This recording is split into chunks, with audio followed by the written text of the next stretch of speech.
Peacemaker's finale aired last night. I'm going to do a spoiler-free talk at the beginning and then a spoiler talk more towards the end of the video. Cena's acting was absolutely fantastic. There is one scene in particular where Cena's yell is so full of terror, shock, agony, and pain. And it's like, you feel that. Like, that is the most, like, I've ever felt a yell inside of, like, any sort of media. The soundtrack is absolutely fantastic. The intro for this season, I think I prefer more than the intro for last season. That's just a personal opinion, though, but I definitely like it more. And all the main cast really gives a solid performance. And I think that's some of my favorite parts of the season 2, for me at least. Episode 1 starts really strong, and then it kind of falls off to pick itself back up just to crash in the finale. The main story is pretty good about Peacemaker going to the other dimension. I like that a lot, and it's the strongest part of the season. What it's dragged down by is all the other side quests that we spend way too much time on, and it just drags the main story, and it drags the season overall. And these are already short episodes. These are like 30-minute episodes. 37 minutes episode was episode 7, I believe. 37 minutes. That includes the minute and a half intro. That includes the recaps. And that includes the little podcast and trailer at the end. So really, this was like a 32-minute episode. That's kind of unacceptable in my opinion. The finale was like 63 minutes. So I was hyped. I was like, wow, this is the longest episode we got yet. And then the last 13 minutes were literally just them talking like a podcast style, or I forget what it was. I don't think it was necessarily the podcast, but it wasn't the show. Like, it was something that wasn't the actual show. And the finale really just left a lot to be desired. Episode 8 felt more like a here's what's next in the DCU more than a Peacemaker season or series finale, because there's no season 3 for this. This is it. And it leaves a lot of loose ends for Peacemaker in this season that are Peacemaker related, and that we probably won't see in other forms of media. I mean, maybe we will. We probably will. But I feel like this stuff should have been wrapped up this season. Episode 7 felt more like a series or season finale.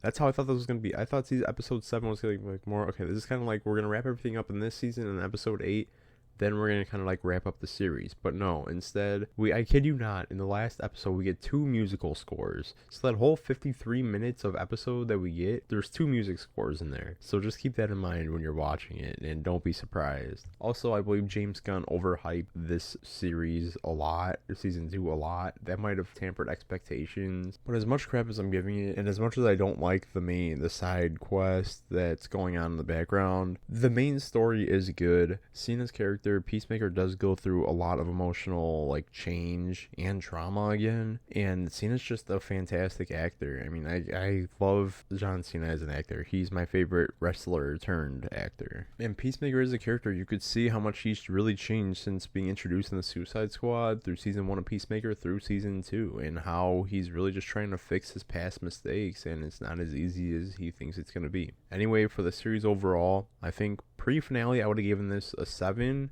and then I was lingering on a 7.5 to an 8, but after that finale, it dropped down to a 6.5.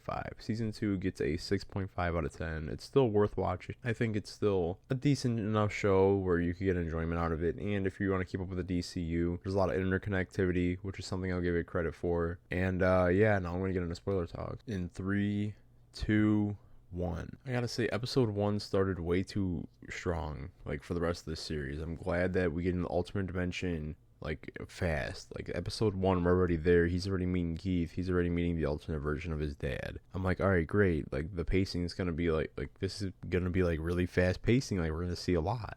But as the next episodes go on, we see that they literally spend 3 episodes raiding Peacemaker's house. I think it was episode 3, 4, and 5 where I was thinking the whole time, this could have been one single episode. Like, it did not need to be 3 30-minute episodes or 3 35-minute episodes. This could have been a single episode. We do not need to raid his house multiple times. It just felt repetitive, it felt boring, and it felt unnecessary, and it took away from, like, the main focus of the season. The Earth X reveal, that should have happened, like, 2 episodes before. Like, that should have been, like, out of the way, like, reveal. We did not need to be waiting 5 weeks for this reveal. And I think that's kind of the problem with these streaming shows, is that releasing week by week, maybe it is better, like an actual like better experience just seeing it all at once for a show like this, where it would probably benefit from it. And I just wish they did more with Earth X overall. I mean, we know very little about it with how much time we actually spent in there. Like, it'd be nice to see this world's version of Heroes, like this world's version of Superman and how the Nazis even won World War II in this universe. Did they have an Ultraman on their side? Did they just get lucky? Like, we don't know, and we're never told, and we're probably never going to be told. And I feel like that's just such a wasted potential, because this is something that should have been explored in the series and would have made it a lot more interesting. Hell, I would have been fine with Judo Master even telling Adebayo in that house, like, did you know, like, the Nazis have their own Superman in this universe, and that's how they won World War II? Like, not, like, that would have been at least something, like, something alluding to what happened in this universe to cause what happened. And we don't see, like, any of the camps that they're talking about. We don't see, like, we only see the good things, and then, like, of course, towards the end when everything, like, turns, we're told how corrupt the cops are, but we don't see any of the corruption ourselves. That's also something that's, like, really annoying, and, like, it could have just been shown. Like, we should have spent more time in here. The crew should have been in here, like, episodes earlier. And then I think the biggest twist of everything was the Blue Dragon reveal, how he's actually, like, a good guy in this universe. And people want to say he's not a good guy because he doesn't fight the system. But guys, half of the street heroes, by the same logic, half of the street heroes of Marvel and DC are also bad people. Like, this guy was just dealt a certain hand of cards, and he does what he can, personally. He's just a guy with, like, a discount Iron Man suit at the end of the day, and people want him to take on the government. Like, that's not going to happen. It's equivalent of giving a soldier an Iron Man suit and expecting him to do, like, amazing things with it. Like, that's just not how it's gonna happen. The second he steps out of line, or the second he tries to challenge the government, Ultraman's gonna pop out and just incinerate him in, like, a second. Or the evil version of Wonder Woman, or whatever villains are in this universe. He takes on murderers, he takes on monsters. Like, that's what he can do, and that's something that's bad for everybody, right? Everybody doesn't like monsters, everybody doesn't like murderers. Like, so that's what he can do, and that's what he's good at, so that's what he sticks with. It's comparable to, like, you just can't do everything. Like, you could be, like, finding a cure for cancer, and maybe you visit the animal shelter every other weekend, but then someone's like, why aren't you helping the vets? Why aren't you down at the homeless shelter every weekend? Why aren't you assisting old people at a nursing home? It's like, you can't do everything. Nobody can. And then especially someone like White Dragon, who's just a normal guy with a suit, like, he can't do everything. Oh, sorry, Blue Dragon, not White Dragon. Blue Dragon. Blue Dragon is the good guy, White Dragon is the bad guy. And then he delivers one of my favorite speeches of the series also. Episode 7 really was, like, the strongest episode, and then everything else just kind of collapses afterwards. Flag Sr. throughout the whole series is just an idiot. I don't like his character at all. I didn't even really care for him in Superman. I strongly dislike him now in Peacemaker. Even before the finale, he's just an idiot. And I did not like him as an antagonist either for this series. I feel like what really separates this season from the last season is that this season tries to be interconnected a lot with the DCU, which is a good thing. Like, the way it was executed, maybe not so much, but it is a good thing of how interconnected it is. Like, instead of just saying, oh, Lex Luthor this, Lex Luthor that, or the bald guy from Belle Reve, like, they actually bring out Lex Luthor. Like, they have Nicholas Hoult come out as Lex Luthor, and that is fantastic. Because if this was Daredevil, the guy in the Spider mask, or a crime-fighting spider, and it's like, we'll never actually see Spider-Man. We'll never actually see a lot of the heroes, and it doesn't really feel connected. This actually does feel connected. Like, we're not wondering, where's Lex Luthor during all this, because he's right there. Unlike Marvel TV shows where it's like, where's this and this during this? It's like, oh, well, the actor couldn't make it, or writes, and then it's like, but it drags down the series as a whole, such as with Daredevil. Then we come full circle in the finale, and it just kind of feels like the whole reason for the finale is just to be a little teaser trailer for the upcoming DCU instead of a satisfying conclusion for Peacemaker, because Keith is still out there somewhere, right?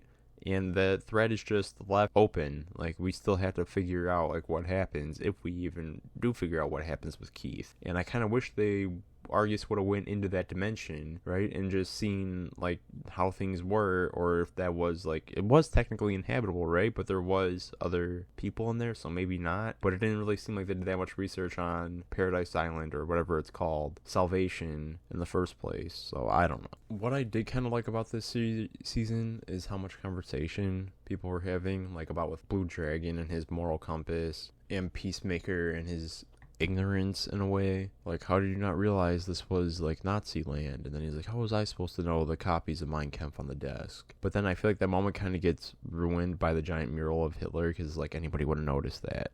Because, like, if we didn't see that part, it's like, alright, he could have been, like, emotionally distressed. Like, this is how I always took it. Hardcore was looking for something wrong, Where Peacemaker, he saw his dad alive, he saw his brother alive, he was already emotional, like, mess. So then he's just kind of ignoring everything else because he's living out this high right now that he's on about finding out that his dad and his brother are alive and crime fighters in this universe, where Hardcore was just looking for something wrong. But then it's like, alright, now you have all this obvious stuff, and it kind of just makes him feel stupid, more stupid than he actually is. And it is really interesting seeing how people think that Blue Dragon is a bad person, but Vigilante is a good guy. Like, I've seen so many people praise Vigilante for being, like, anti-racist, and that's not even his thing. Like, he is not anti-racist. The dude just in any universes finds any excuses to kill people. Like, he is a full-blown psychopath, and, like, the people that he kills, especially in our universe, when we see all the coke, all the money and everything, and he even says, like, before, like, he kills people for petty things like graffiti. Like, the people he's killing for those minor petty thefts, they are not mostly white people. Like, if we're shown instead of just told, people would absolutely hate Vigilante if we were actually shown, like, him just killing people doing graffiti. Like, the same people that are praising him would absolutely despise him. Also, shout out to all the G.I. Robot fans for being the most obnoxious fan base I've ever seen for a single character. Like, James Gunn has created the worst fan base I've ever seen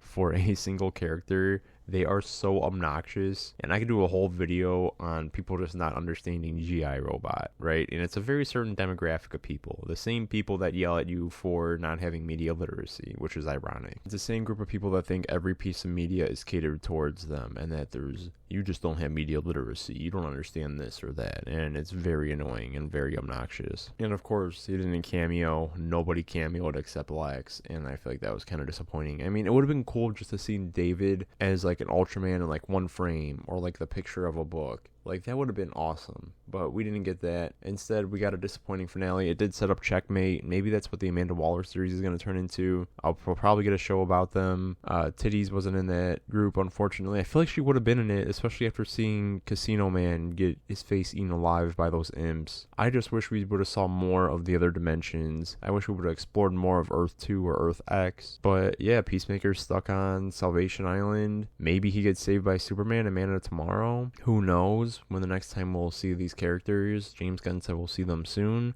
so we'll see. Yeah, like I said, the series as a whole, or no, the season 2 as a whole is 6.5. I think to rate the series, I'd have to rewatch both seasons, like, back to back. But yeah, let me know what you guys thought about Peacemaker. Did you like it? Did you enjoy it? How did you feel about it? Let me know in the comments below, and I'll see you guys next time.